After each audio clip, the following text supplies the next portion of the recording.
Қытайның тонылған саясат һәм дәүләт эшлеклесе Борханыддин Шаһиди 1894 елның 3 октябрендә иске стиль белән 21 сентябрендә Казан губернасының Тәтеш өязе, хәзер Татарстанның Буа районы Аксу авылында Шаһидулла Гобайдуллин һәм аның җәмәгате Хәлимә гаиләсендә дөньяга килә. 1909 елда Казандагы Мөхәммәдия мәдрәсәсенә укырга керә.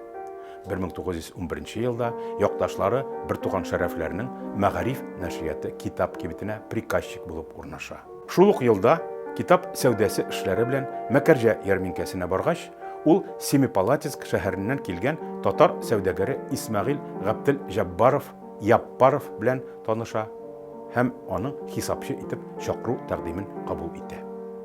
1912 елдан компанияның Кытайдагы Шүгүшәк округында урнашкан филиалында хезмәт куя. Шит җирдә ул тиз арада уйгыр һәм Кытай телләрен өйрәнә. 1914 елда Кытай гражданлыгы ала. Документларда исеме Бао Эрхань рәвешендә языла. Тырышлыгы һәм булдыклылыгы, кешеләр белән эш йөртә белү сәләте, татар, рус, уйгыр һәм Кытай телләрен яхшы белүе аңа алга таба да юл ача. 1920 еллар башында Борхан Шаһидине дәүләт хезмәтенә алалар. Ул автомобиль юллары төзү эшенә җитәкчелек итә. Һәм бер үк вакытта Шинжань генерал-губернатор ярдәмчесе булып эшли. 1929-33 елларда Шинжань хөкүмәтенең Германиядәге сәүдә вәкиле булып эшләү чорында Борхан Шаһиди Берлин университетын тәмамлый. 1934 елның апрелендә Шинжань хезмәт ияләре съездында катнаша.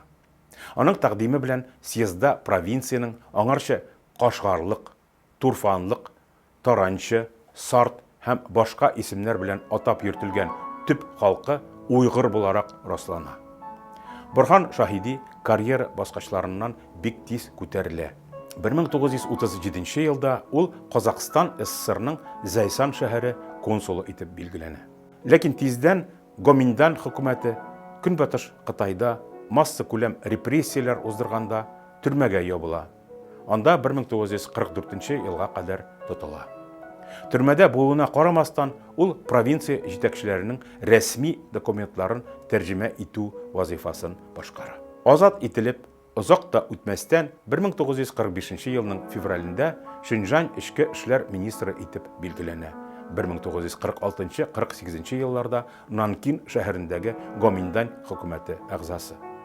1948 елның маенда Борхан Шаһиди Кытай үзәк хөкүмәте аппаратына эшкә чакырыла. Шул елның ахырыннан Шинжань хөкүмәте рәисе. 1949 елда Шинжань Кытай Халык Республикасы составына кертелә. Шушы вакыттан Борхан Шаһидинең сәяси эшчәнлегендә яңа күтәрелеш башлана. Шул ук елда ул Кытай Коммунистлар партиясенә кабул ителә. Мао Цзэдун белән дәвамлы аралашып тора. 1955-66 елларда бөтен Кытай мөселманнары җәмгыяте рәисе. Кытай Халык сәяси консультатив советы рәисе урынбасары. Әлеге еллар эчендә Борхан Шаһиди Кытай Халык Республикасының ислам дөньясы илләре белән халыкара багланышларын булдыруда әһәмиятле роль уйный.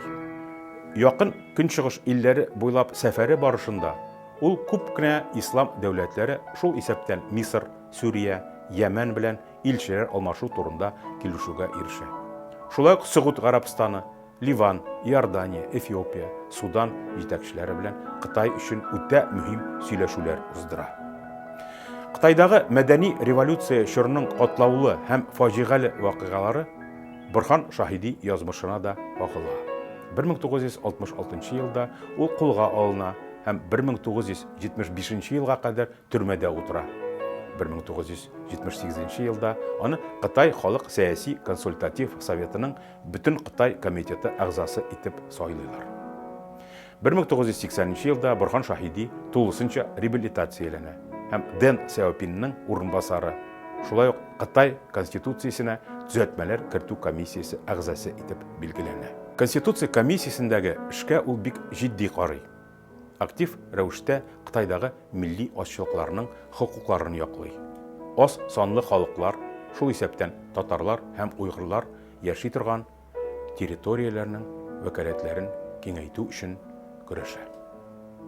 Борхан Шаһиди 1989 елның 27 августында Пекинда вафат була. Баш каланың үзәк тантаналар залында оештырылган хушлашу мәрәсимендә Кытай Халык Республикасының барлык иң югары партия һәм хөкүмәт җитәкчеләре катнаша. Борхан Шаһиди мөселман йолалары белән Үрümче шәһәре зиратына җирләнә.